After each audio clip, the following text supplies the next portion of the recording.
Hello! Hello! And welcome to another episode of Jack and Stu's Big Nerdy Podcast. Yeah, that's... Official title. I mean, kind of, yeah, unofficial, but that's what we're running with because we couldn't come up with a decent name, so fuck it. I'm quite happy with it, actually. Yeah. I think that'll stick. And if we can get a cool, funky image to go with it. It's a pretty good high-concept synopsis of what this is. Yeah. So, how's your week been, Stuart? It's been really good. I got back from Leeds on Sunday night, so that was exciting. I was there for Thought Bubble, the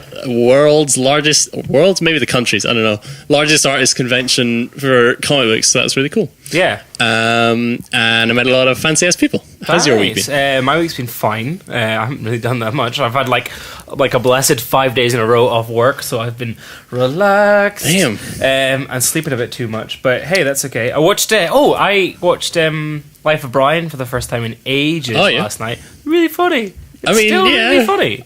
Holy Grail is better. Well, I don't know. I think Life of Brian, but...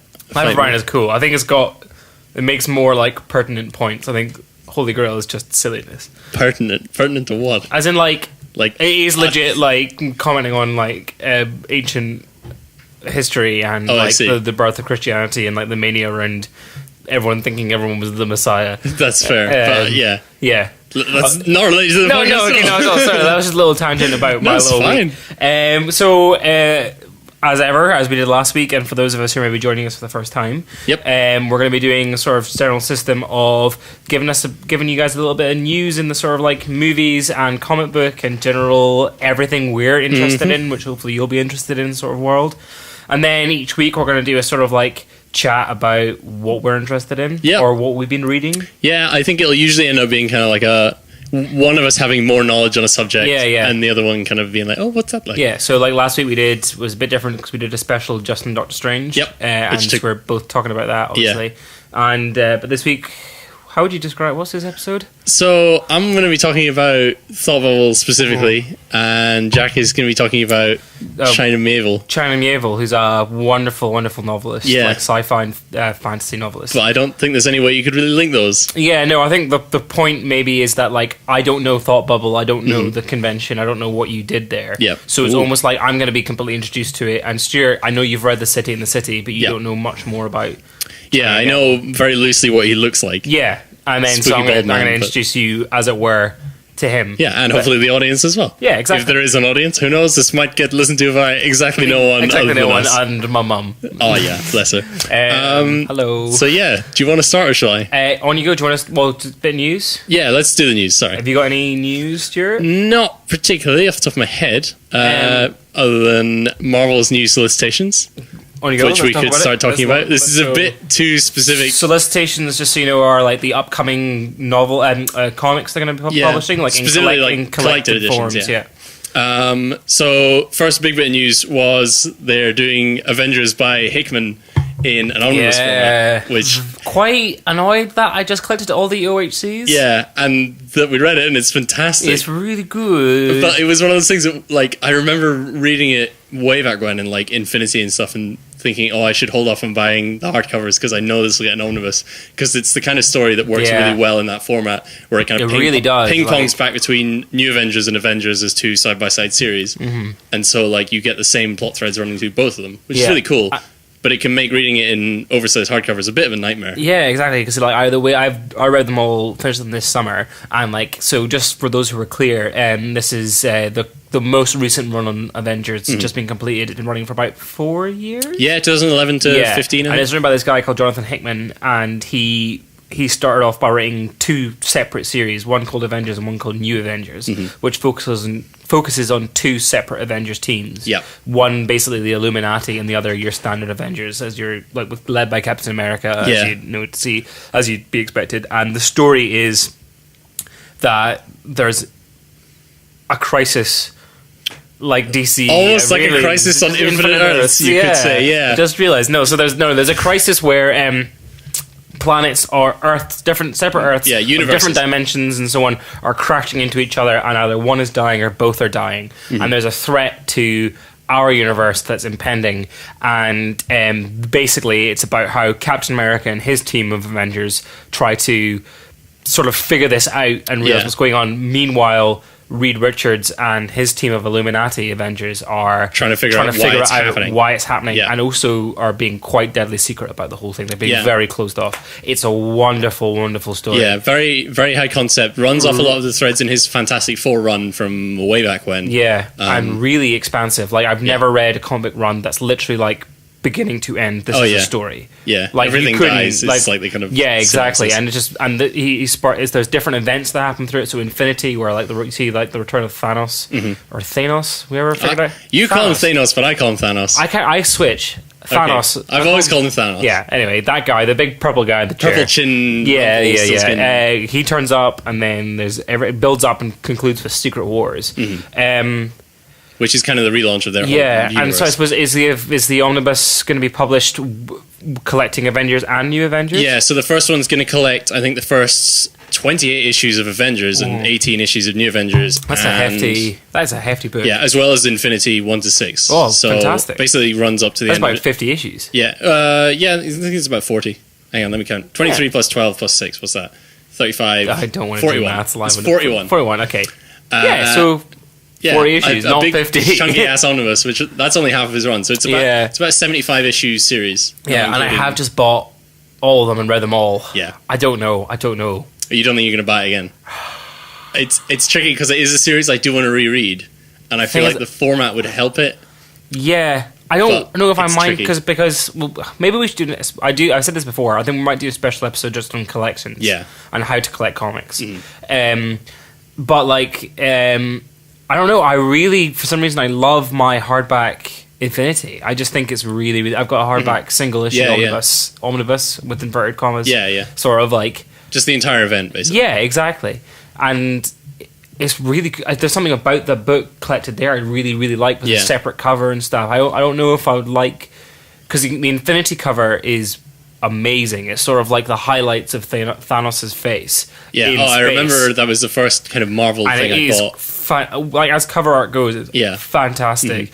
I'm not sure how I feel about not seeing that on a cover of a book. Yeah, because it won't be, you know. Well, you don't know. I mean, that's the interesting thing is that when these things get solicited. I like to think that they do a omnibus cover. Yeah, that's true. It's interesting. I wouldn't know what they would do with it, but. You know, what can you say? Anyway, should we do more solicitations? Yeah, I just want to talk about a couple more things. So they've announced that Kieran Gillen's Journey into Mystery is going to get an omnibus. That's the Loki. Yeah, so this is the series when Loki first appears as a child. Is that the one in his Young Avengers universe? Sort of, but it was much before then. I think it was like... It led into the event Fear Itself, which I think was like 2010. Oh, right. Okay, so, way back. Yeah, before Marvel Now, before any of this stuff started. And it was the first appearance of Kid Loki and was sort of groundbreaking in the way that it approached the whole Asgardian mythology. Really cool, nice artwork. Not sure I'd pick it up as an omnibus because it's just not the kind of thing that I think you need. Like, it's got 2 complete collections already and they work perfectly in terms of two halves of the same story. But still a really nice thing that they're showing attention to that part of their thing, and hopefully you'll see more solicitations for that kind of era as well. So just so like those who are maybe unfamiliar, so you're clear, like a run on comics is a entire time a writer spends working on it. One writer and probably one artist. Maybe. So like and usually sometimes the story it'll be like there might be an overarching story, but generally it'll be almost reduced to 5-part episodes of the story as a run goes, because comics are published every month, and so to keep a story going for longer than 5 months is kind of difficult, which is why, to go back, why Jonathan Hickman's run is so unique, because it literally is the same story for 4 years, and is all encompassing and it's incredible. Fantastic. And just as a side note to say, like, for those of you interested in writing and how writing is done, generally one of the best plotted, because of the fact that it takes so long to explain and write, one of the best plotted stories in comics I think I've ever read. Yeah, absolutely. Like, there's something happens, if you imagine reading it in real time, something that happens won't get resolved for another 2 years. I mean, that's like Game of Thrones level of like plot development. Absolutely, it's that same idea as serial TV is kind of now, where it's like, you know, everything is pitched from day one. You got Breaking Bad is a good example, where you've got like the opening monologue about chemistry is the entire plot of the thing, which is really nice and subtle and says, oh, look at what I'm doing here, but you know, makes it perfect to reread as well. And that's the thing about Hickman's Avengers, is that it has so many kind of like I definitely want to reread it that you need to pick up the first time. Cool. Yeah. Any more solicitations? Just one more, which is Doctor Strange Sorcerer Supreme Omnibus. Yeah. Which is the series from mid-80s to early 90s that ran on Doctor Strange. It's not the best material, as a lot of people have said, but it's interesting just to see the way that the film has dictated what's going to come out, and that you are seeing material for Doctor Strange coming out, as we talked about last week on the podcast. It's a shame that they're not doing Omnibus 2 of Ditko and Lee yet, but that'll surely come eventually. So, well, Ditko's finished. Is it? That run encompasses all of Ditko's work. Oh, right. Yeah. Okay, well, there you go. They do a volume 2 with Stan Lee and someone else. Sure, just a linear fashion of whatever it was in the Doctor Strange run. But, it's good to see material that is not normally collected in oversized hardcover, so that's nice, I guess. Yeah, that's all I really want to talk about with that kind of segment, but good to know. Cool. So the next thing I was going to talk about is another bit of news, casting news. Just moving on, I think that's basically just going to do casting news from that one. Marvel's The Defenders, which is the last part of their TV universe, well, as it were, basically almost TV phase 1. Yeah. So the TV universe is following the structure that the movie universe has done, where you have a series dedicated to each new characters that they've been introduced, and then they come together as the Defenders, just the way Iron Man, Thor, Captain America. Yeah, it's an Avengers analogy. This is at the Avengers, and they just announced that Elodie Young as Elektra is going to be in the Defenders, and I find this interesting for a couple of reasons. First of all, I wanted to talk to Stuart about what you thought of her. Yeah. And also, is this a spoiler? And is general Marvel announcement spoilers? So that's an interesting question, because Elektra. Okay, so first of all, Elektra as a character, I think, in Daredevil Season 2 specifically, was way underdeveloped in terms of her relationship with Matt. I think you immediately see them as kind of antagonizing each other and pissing each other off by episode 6 or whatever. Once you learn that she's been killing people and he doesn't want to do that. She was very one note. She was a bit like, oh, this is like Matt's perfect girlfriend, and then, oh wait, she likes to kill people and he doesn't, and that was it. That was the relationship. Exactly. It's not like the same thing. Sort of caught in between her. I think the problem with that, especially when you've got someone as strong as the Punisher, who's so three-dimensional and could be a real person, and may well end up fucking. Yeah. But I think the thing that was fascinating about that is that what they should have done, because that season's pretty much split between Punisher storyline and the Hand storyline. Yeah. They missed a trick where, because all three of them were almost like foils for each other. Or especially definitely foils for Matt, and it's showing different sides of his could have definitely got a better pyramid structure of the three of their relationships. And I just think that Elektra missed out a bit in that, and I think because John, and there's got nothing to do with acting, just to say about or to comment about Elodie Young, but John Bernthal is just too powerful, especially the character as well. It was also, I think, the problem of trying to wrap everything up within whatever it was, 11 episodes, where the last episode felt quite and we have to seek into them, having that romantic, let's run away together before she... Yeah, and I just feel like they missed a couple of tricks, because I just should say, spoilers for most of the stuff that we talk about, but spoilers here, Karen Page and Matt Murdock finally hook up in season 2, and again, it's another triangle, sort of love triangle that they just don't write in at all, and I agree with... Well, what happened to my voice there? I don't know. I don't know. I just think that I think they tried too hard to make Elektra her own character, but didn't fit her into the rest of the story. Yeah, that was the main thing. Which is kind of a funny thing to say, because a female character should have her own character, not in relation to two other men or another woman or something like that. But it didn't work. She was so too she's too sidelined. It made the thing feel like two parts rather and that was the thing as well, when you have Karen Page kind of disappearing off screen, they have that kind of breakdown in their relationship, and then she comes back at the end, you feel like, oh, this is where you should have been. Why did you spend all that time fucking around with Elektra? And then she exactly. Maybe I need to rewatch it, but anyway, sort of the point I was making was that, so spoilers, Elektra dies at the end, which is a big deal. The final shot of the whole season pretty much is her going into a grave, and we know from the comic book line that Elektra comes back does frequently. It not go to the grave and it's empty? Or am I thinking of a comic book? Maybe you are.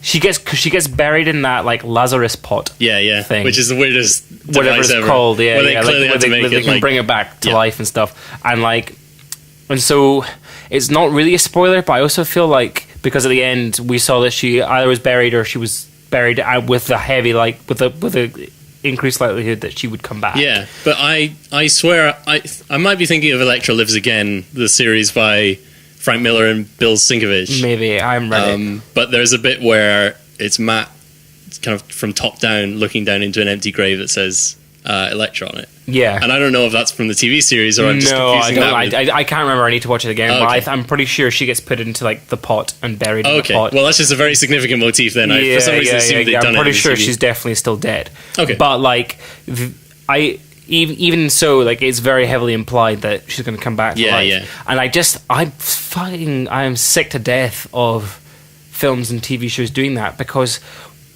why kill them off? Mm-hmm. Like, why bother? Like, what's the benefit of that storyline? Yeah. If you're gonna resolve that storyline within the last 30 seconds, exactly. Like what? Like the same. It's the X-Men: The Last Stand did the same thing. Where what if Magneto had his powers taken away from him? Oh, he does. Oh, wait, but he can get them back. Yeah, that was the end. And then like fucking Batman v Superman. Spoilers, but like Batman v Superman. Superman dies, and the last shot is literally Superman lifting the gravel off of his coffin. Yeah. It's like, what is the point? And Henry Cavill has been confirmed on set in Justice League. In Justice League. Has he? Yeah, they released it. But also, like, their promo picture for the Justice League was the Justice League with Superman in it. He hasn't even been in the trailer yet. Yeah. And they released that image, and it's just like, what are you thinking? It's one of those stupid things where they got burned badly in Batman vs Superman by showing their entire hand with Doomsday in the trailer, and everyone thought, "Oh, that doesn't look great," or that's interesting. But there's the third act villain. Like, yeah, exactly.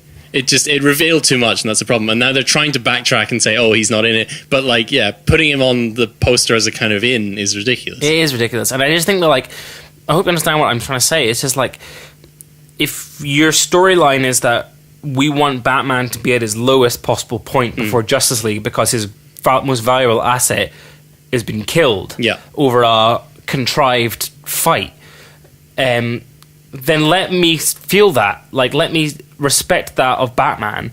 I mean, obviously in the grand scheme of things, I know they won't kill off Superman. I know there's a death of Superman storyline that they could be writing into it. I know he will come back, but at least let me suspend my disbelief enough that you don't balk on your own writing. You know what I mean? Like, it's like, that's the thing. It's the whole reason for him forming the Justice League in the first place is the absence of Superman, the requirement for the Superman equivalency. In their universe, which is a team of people. Marvel are much better doing this than DC, but they're still pretty bad. It's the thing of like, your characters are world famous and always have been. Superman and Batman are the biggest comic book characters I think ever. Like, it's one of those things, one of those just facts of life that you just know. I don't remember being told about Batman or Superman. I just knew that they existed. Yeah. If you make a film about them, people will go and see them. You don't need to guarantee anything other than that you've made it. And the fact that they're ending their film with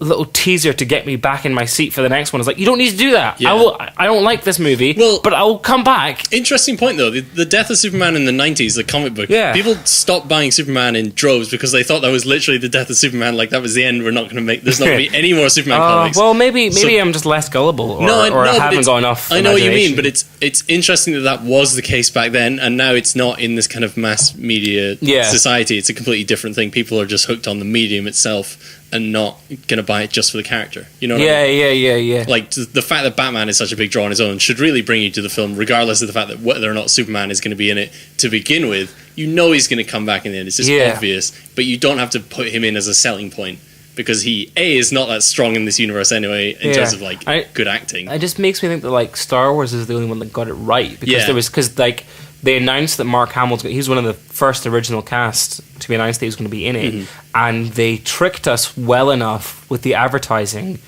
that they confirmed... what it was the reverse of what's happened with all this other stuff, is that they confirmed he was going to be in it, and then the advertising showed nothing of him. To the point where people actually were placing bets on the fact that he wasn't going to appear in it. So going into the movie, we're like...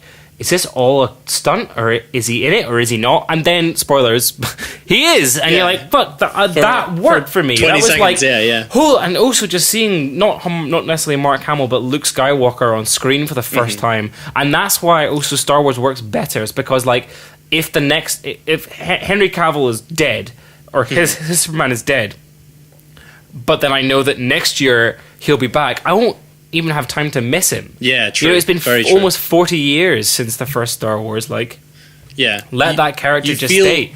And especially with things like, again, spoilers for The Force Awakens, the death of Han Solo. Yeah. You feel that because he's only been back for such a short time, and yet you're already in exactly the same position with him.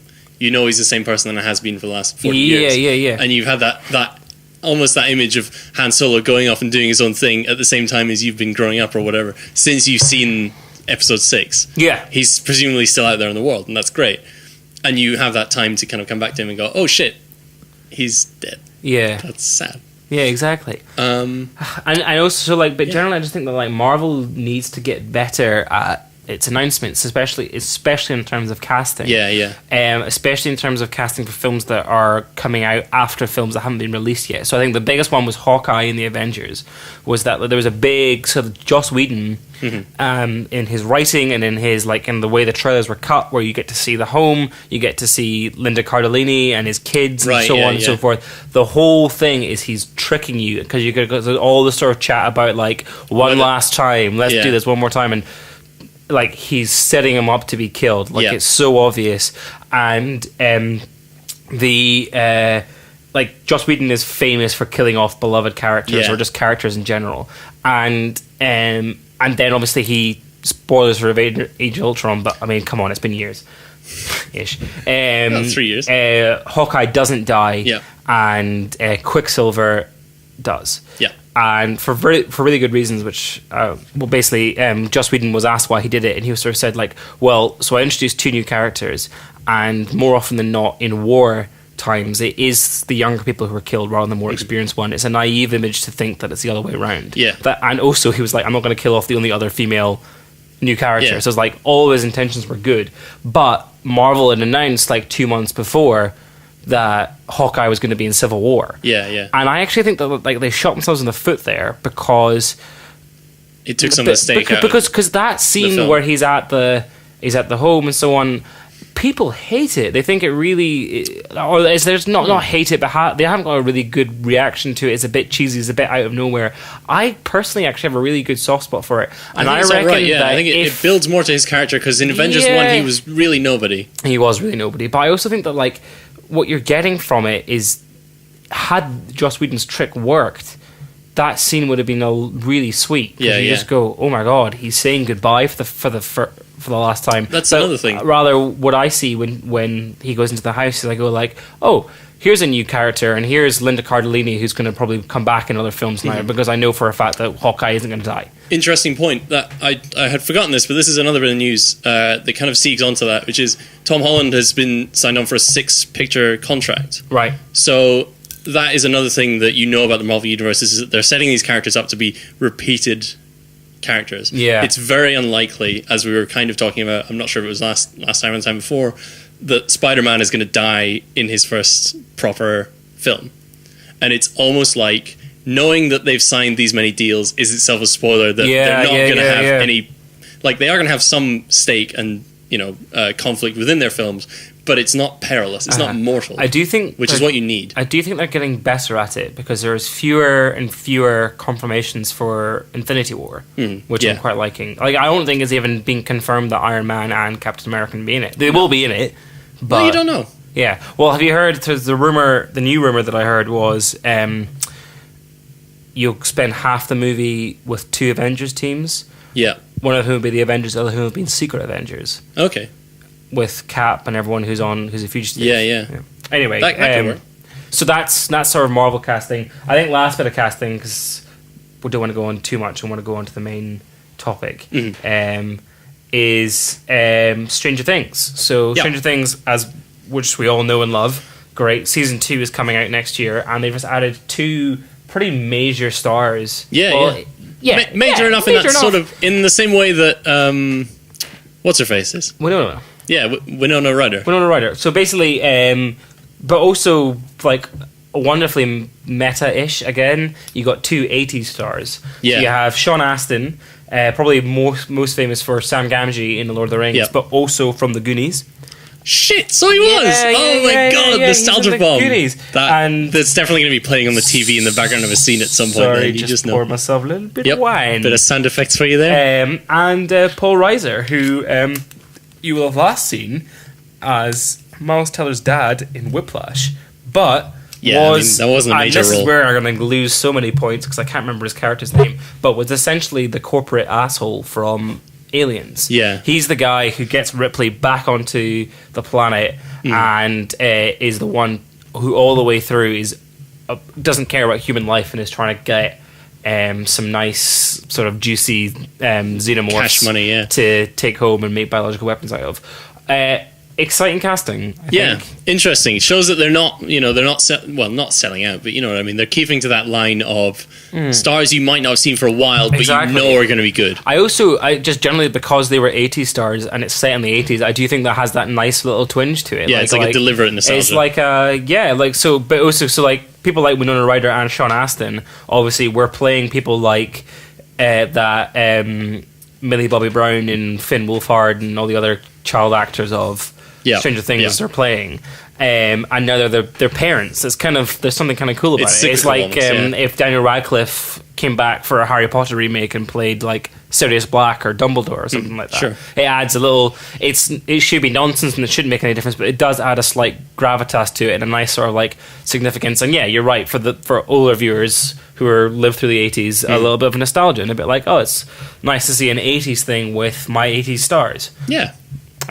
So we don't know who they're going to be, by the way. They're just in it. I don't know anything about season 2. Like now that I think about it, I don't know. If it's going to be. I think the only thing confirmed is it's going to continue in real time. So it will be summer of. I think the first one was set in 84, so it'll be summer of 85. Okay, cool. So it will be a year on. Same time, presumably. Same time, same cast. It's not an anthology series. It's definitely a continuing story. That's good, I think, because it works well considering the plot threads that are left off at the end of season 1. Probably a bigger part for Will Byers. Stranger Things is all good. Let's just end the news. That's enough news. End of the news. No more news. Nothing about American politics. That didn't happen. Oh shit! Yeah. Well, this might go out well after that, but probably. Yeah. If you're still alive and survive the apocalypse, thank you for listening. I guess. Get on the radio and contact your fucking family. Don't listen to us. Shall I start or shall you? Which is, I think, call. You might be the more interesting finisher. Fine, sure. Yeah, go ahead. Okay, cool. So, as we said before, main section, us sort of giving each other a little bit of an introduction to things that we like. It's something new.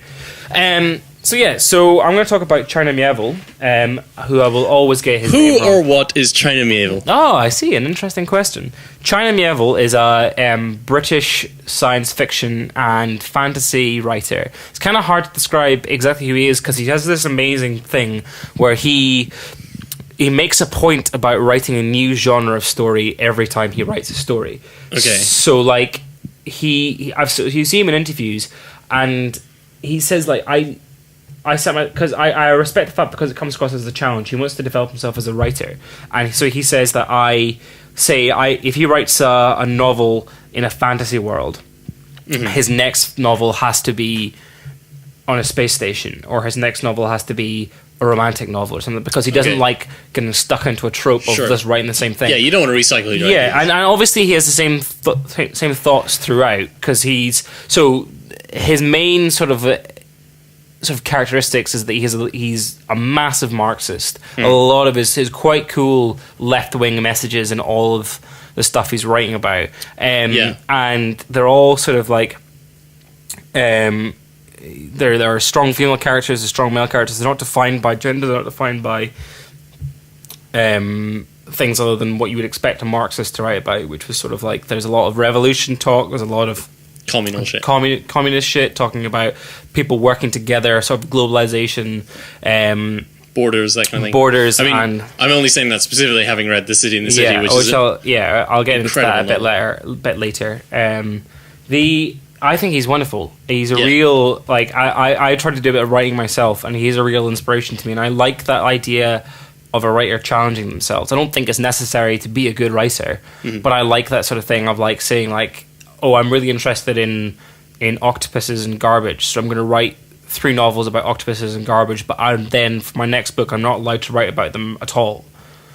Why octopuses and garbage? Well, that's the sort of if you read his novels, that's the thing that he's really interested in. Like, there's this fantastic creature who's essentially a collection of robotic dustbins. Okay. Who amalgamate into one giant sort of anthropoid figure, and it sort of becomes a almost like a steampunk AI of giant rubbish in a rubbish heap in a dump.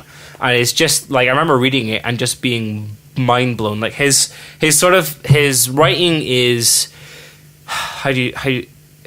it's taking the basic ordinary things like rubbish, like animals you recognize, and he loves mashing them up together. Like, that sort of thing that you used to make, where you would draw a dragon with the head of a lion and the wings of a bat or something like that. His monsters are like that, but he grounds everything in reality. So that creature, that amalgamated creature, he describes exactly how his biology would work, and he describes exactly how it's conceivable for you to. This is in his earlier stuff, I would say. Right. How an ordinary reader in the real world could possibly conceive it. It's the whole thing, because the whole thing is grounded in our own philosophies and our own understandings of men and women and class and society and politics and government. Everything he writes, no matter how fantastical, how out of this world, has to have a grounding. It has to have rules that are essentially the same, and the rules can be bent. Okay, but they are there so that we can understand what's going on. Just as something to extrapolate off of, really. So, highlights of his writing, which I would recommend anyone to pick up. First of all, the Baslag trilogy, which he wrote. That's his second, third, and fourth books. That he wrote straight off the bat. He's a young writer, isn't he? He is a young writer. So he wrote them. He's unbelievable. Like, I generally think the guy's incredible. He wrote these books in his 20s, or his early, started off writing them in his 20s. Yeah. And he's sort of saying that, again, sort of as a sort of idea of what he's like, he sort of says, if I'm going to write Baslag, I want to write Baslag 1, Baslag 2, Baslag 3, and that's it, I'm done. And it's a wonderful world. I really, really like it, but you can sort of tell he's not going to go back to it. Okay. And so his three stories set in the Baslag trilogy are Perdita Street Station, The Scar, and Iron Council. They're all about 900 pages long, so good luck with it. Lengthy trilogy, but... Yeah, but they make for fantastic reading. So Baslag is this city completely wrong. Baslag is the world, and New Kerbuzon is a city in Baslag, and that's where most of the novels take place or in relation to. And it's sort of like it almost reminds, if you know Terry Pratchett, it almost reminds me a bit of like a more up to date kind of Ankh-Morpork sort of thing. Of there's real districts being developed. There's an industry. There's rivers that go through it. There's a rich area, a poor area, or slum area. So geography, really. Yeah, and it's all sort of governed by an authoritarian government who own a militia, and there are different creatures in it. So there's people like the Vodyanoi, who are amphibious beings who work in the docks, and then you have university students, and you have magicians working in university students, or they're called thaumaturges, and it's a bit like magic is done as a science. So it is actually magic, but it's not just waving a wand and something happens. There is a precise science to it. Okay. And then there's other creatures like I'm going to forget their names. Okay, I can't remember the name of this breed of creature, but it's like a sort of a human body with an entire beetle, like not just a head of a beetle, but an entire beetle's body, including legs, as a head. Right. And one of the things they do is that they live in ghettos. These creatures. I wish I could remember their name. Anyway, someone tell me. I'm sure, but they create these sort of like spit creatures. So they make statues and artwork by collectively spitting out globules of whatever's inside them, and forming it into statues and so on. And it's sort of, that sounds like kind of like a weird sort of... It does sound weird. But what you get from that is you get a community, and a community of people working together to build their own art and to create their own identity. Yeah. So there's that obvious Marxist injection. Yeah, exactly. And that's the sort of stuff that I'm talking about. That's like, no matter how alien it sounds, his novels are plastered with all this sort of stuff, with little touchstones they're not in your face. He's not trying to make you think anything, but they're there for you to pick out if you recognize them. And just analyze, I guess. Yeah, exactly. Question how they exist in the real world if they exist here. Yeah, and so Perdita Street Station, The Scar, are two just wonderful adventure stories. So they're really exciting. I read them on holiday this summer. You could read them and just sort of like just power through it and just like take your time and just sort of enjoy it. Iron Council is probably where you see China Mieville's sort of development of what he becomes as a writer. So he becomes far more, I don't want to say political, because I think he's sort of political all the way through, or not necessarily overtly political. Do you think he has more of an agenda? He's a very ambiguous writer, I think is the one thing to say, definitely. Because like, I don't think he would like it if I said he's pushing a Marxist agenda. And I just don't think who does? Yeah, but I also don't think he would like it if I recognized if I didn't recognize his politics at all. Right. You know what I mean? The Iron Council is basically a series of revolutions and rebellions within Baslag, and New Corbuson to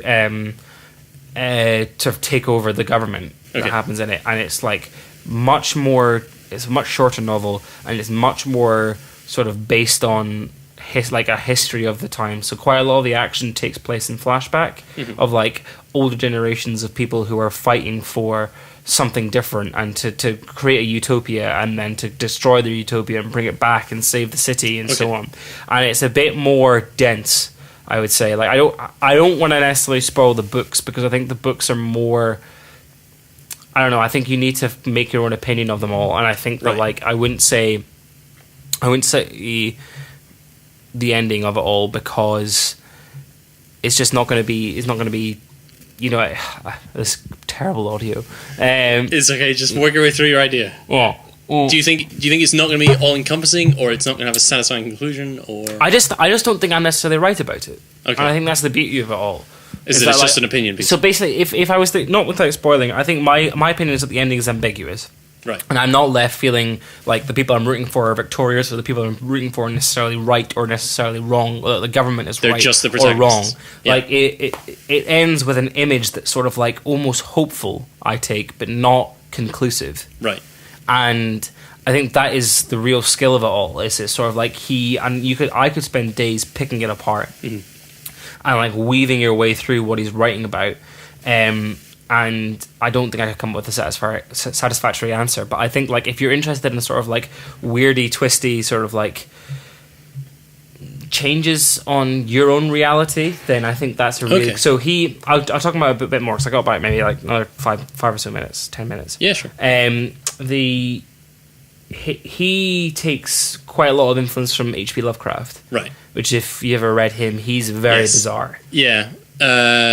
Something that I read, Stephen King wrote a thing about H.P. Lovecraft in his book on writing, which is wonderful if you're interested in writing at all. But he said that I think one of the reasons why H.P. Lovecraft kind of divulges into all this weird, nondescript stuff is that he's not actually good at the specifics. His dialogue is awful. If you've ever read any of his dialogue, I've read quite a bit. Melodramatic, woeful shite, which is hilarious. Yeah. So but it fits wonderfully into this world of dystopia. Yeah, so I did my dissertation on China Mieville, and you see something coming out of his writing, which I think is why I'm a bit hesitant to talk a bit more about Iron Council, because I think Iron Council is the start of where he changes his sort of progress of writing. And he said this thing about H.P. Lovecraft. He was, of course, writing at the time of the Modernists, and the Modernists were a group of people who tried to invent their own art form, basically, who tried to do away with what had come before. And it's a rejection of style. Yeah, of trying to create a new style to describe life and so on. He was doing the same thing, but with things that didn't exist. So he was like the way Mieville reacts to Lovecraft is he says something like he would struggle to use the correct verbs and nouns and so on, because what he was trying to describe didn't exist. Yeah, it was indescribable. He wanted to literally describe it as indescribable. So quite a lot of his stuff doesn't make sense, and actually you could mistake yourself into thinking that he wasn't a good writer, but actually what you have to say is that you have to accept the fact that you're going to leave confused. Like the fact that it isn't necessarily explained is the point. Yeah, that's the intent. Because it's like it is unexplainable. Like you like H.P. Lovecraft maybe has an idea of what it's like in his head, but like the world basically the quite clever point of it all is that the words to describe it don't exist in our reality. Yes. It's a bit like how whenever you see depictions of the fourth dimension in movies, they have to be depicted in three-dimensional shapes. Yeah, it's a paradox almost. Yeah, because we can't conceive of the fourth dimension. And that's something I got a lot from reading The City in the City, which I'm assuming you're about to jump onto. Yeah. Is there's this idea of borders as something that's invisible or that you're not even meant to see. You're the act of unseeing things. Yeah, and I probably to sum it all up, the best example of like his politics mixing in with his science fiction is this book called The City in the City, which I actually did my undergraduate dissertation on.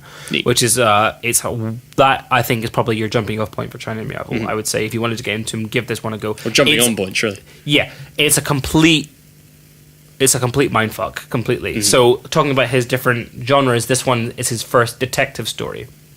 And it's set in a world, and it's set in a city called because of you. It's Bejel and Il Cuomo are the two cities. Yeah. So, but you got to think of it as like the city. You can't think of the city as divided. It's basically there's two cities that share the same geographical space. Yeah. And to be clear, it's not Berlin, it's not Belfast, it's not anything like these other cities you read before. It's not split by a river. There's not like Buda and then Pest. It's not like East Berlin, West Berlin. The two cities exist layered on top of each other. Yeah. If you're walking down one street, you could be walking up the other street, up a completely different street in a different city. And the point is that you recognize what city you're in by the clothes you wear, the street signs you see, and the way you walk. Yeah. Even it's a cultural distinction more than anything else. Exactly. And so what happens is, even though say Stuart's in a different city from me, I could walk past Stuart and suddenly I realize, he's wearing, just be very obvious for the sake of the listeners, so you're wearing blue and my city only ever wears green. If I see blue and I see you walking towards me, I have to immediately what's called unseeing, where I have to not look at you and pretend you didn't exist, because you don't exist. You can't possibly exist in my city because you don't belong here. You belong in a different city. One of the things that I loved so much about the book was the way that it almost seemed like this fascistic implementation of things. It's like, it's not that you couldn't see, for example, green or blue, as I described, but you couldn't see certain shades of green or blue. It's the way that tone works against each other. So it's subtle things like that. Yeah. It's not so abject as like, we don't like blue or the green and city. It just throws in so many ideas that, I've read it 3 times now. I might read it for another time because I will definitely, because there's too much to get out of it. And like, it's just sort of stuff like, that's what I meant with the word unseeing is sort of what he's trying to get at with H.P. Lovecraft, where he says that like, that's a conceivable word that doesn't really do justice to what is happening. And that's why it's kind of almost difficult to explain. I really recommend you read it, because it's because essentially what it is that it's breaking down the concept of borders. And rather than in a postmodern sense of like, there are no borders, they are a human construct, they're not real, he sets it in a world where the human construct is real. If you know what I mean. So like, that hits a post whatever you want to call it, but like, it's the idea of like, rather than like, so a novel tries to explore the idea of breaking down the idea of borders by saying like, look, they're just a fictional construct. Here he goes, this is a reality where the fictional construct is a real thing. And this is how people will react to it.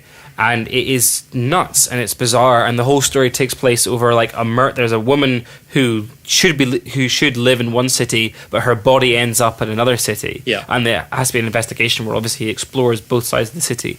And again, it's not one of those it's not one of those conclusive endings where he goes, we're all just a bit the same. It has an unambiguous ending, because you can't pigeonhole people into being boring, autonomous people. You have to, the fact that people are different, but he really goes to show like his Marxist concept of the fact that like, borders and laws and ancient decisions about where a country ends and where another one begins, where people end and another one begins, how that should be ludicrous if you think about it. Like, I'm not saying I completely out and out agree with this. I think the whole thing is a bit mad, but that's Marxist thought of like, it's the best presentation of that notion that I've seen. People should not be defined by where they're from. And it rings true for like quite a lot of catastrophic events that happen in history. So for example, this is the last little bit I'll talk about, but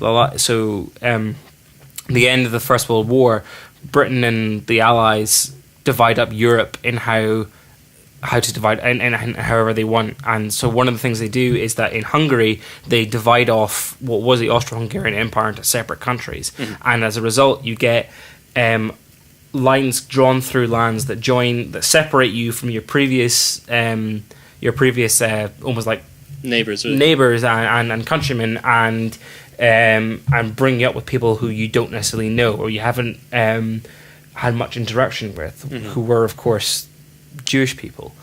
And you see a result of that as like we have to live together in this sort of almost like powder keg tight state, right, that's now defined, and I have to now compensate for you and you have to compensate for me because we've never lived like this before. Now we have to have a government that controls two different people who aren't used to each other.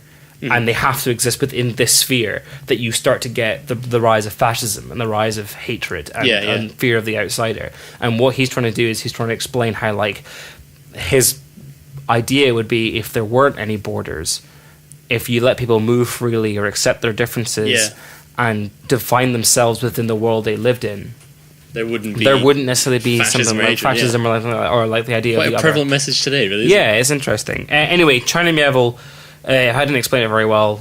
He's fantastic. He's cool, he's great. I learned a lot. Read a lot of his books. I will do. And I hand over to you. Yeah, so I'm going to be talking a bit about Thought Bubble, which is a convention I was at over the weekend in Leeds. It's just a kind of weekend thing, although it has a week of kind of talks and presentations leading up to it. But it was fantastic. It was really interesting to see a lot of famous people, at least within the world of comic books, that I had never seen before, or recognized and had seen interviews with, but actually to talk to them in the flesh was really refreshing.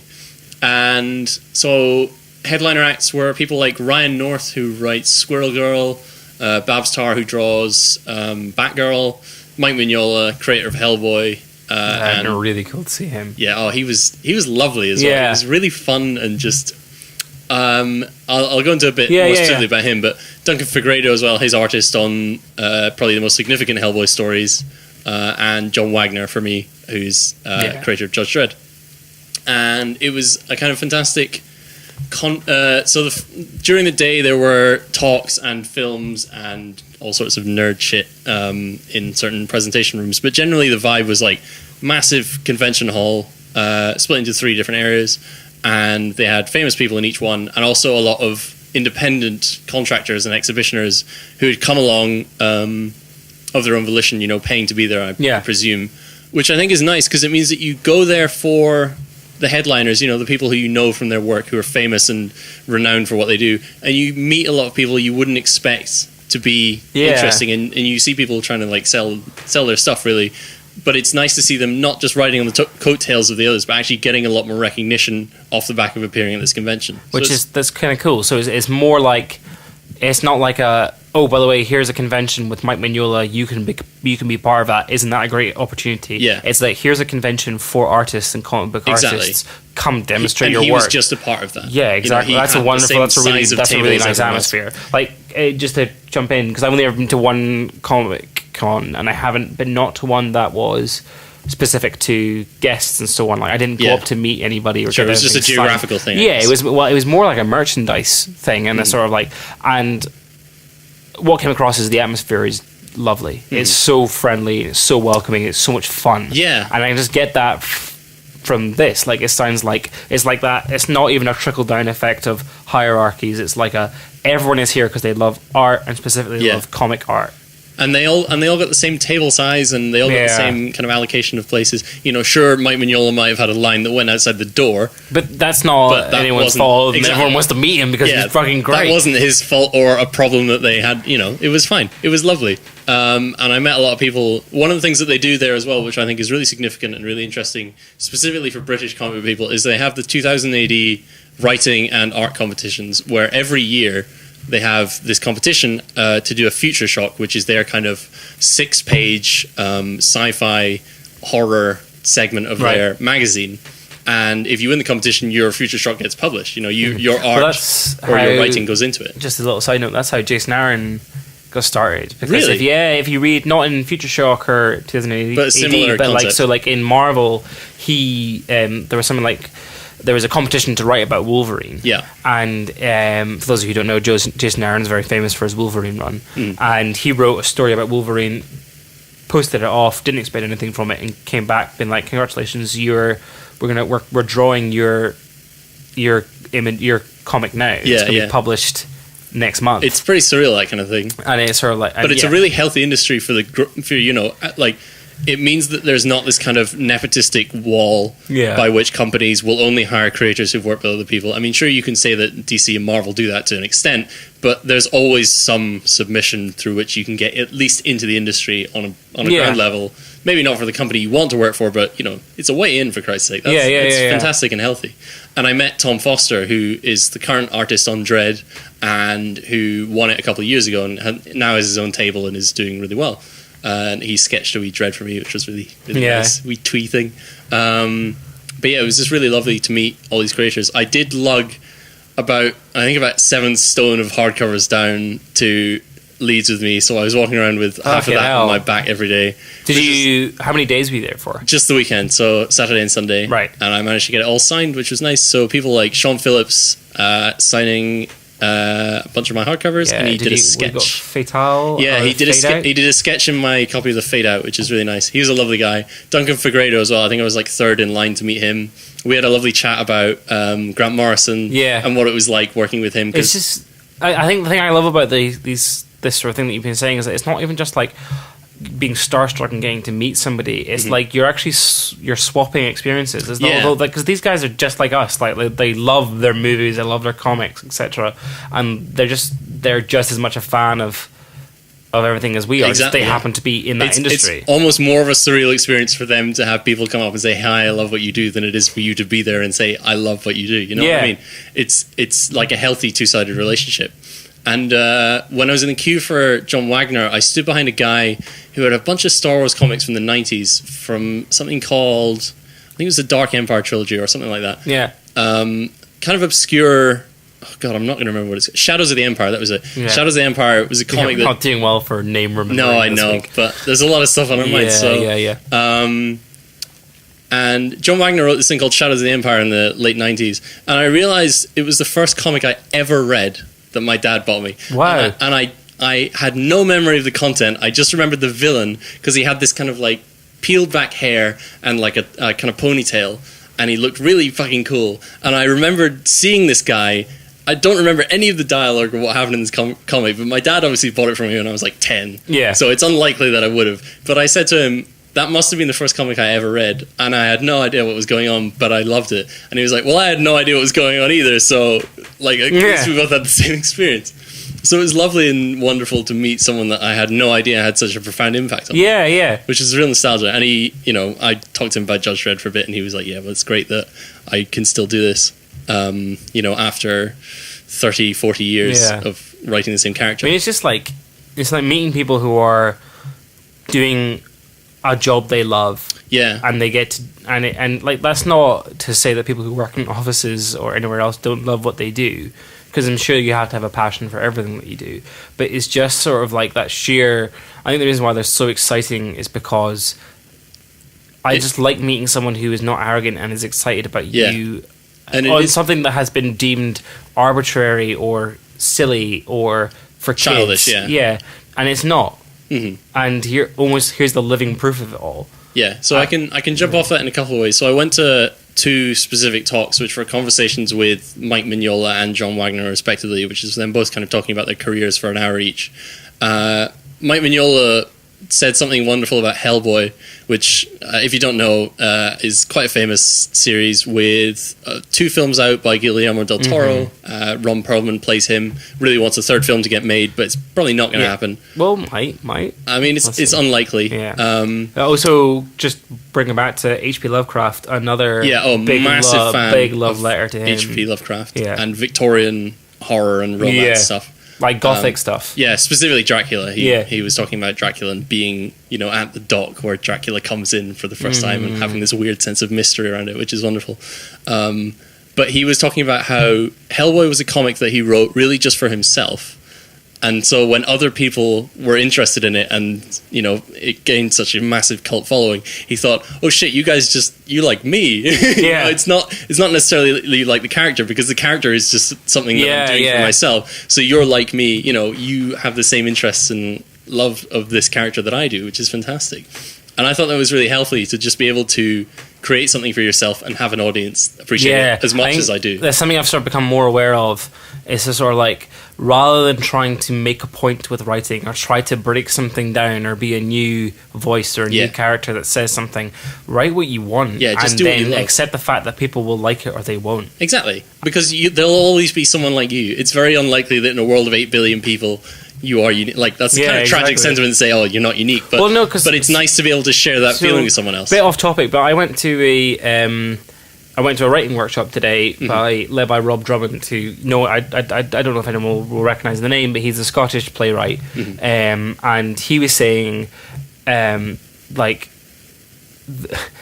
don't worry about characters not being relatable, because someone asked this question about what if I want to write something dark, I'm interested in something dark or something obscure, or even say something science fictional, and he says don't worry about that, because even if that person say wants to be a cannibal, the human, the audience will relate to the fact that the character wants something, rather than what he wants. Sure, it's that fundamental primal need. So don't worry about if you are going to be on your own in what you're writing. Don't worry about and don't try and fit into convention and into popularity, because we've seen it before. There is a reason why that's there. It's because someone else did their own thing, and then the audience liked it, and then it's they become a massive big thing. And it's just just do what you want.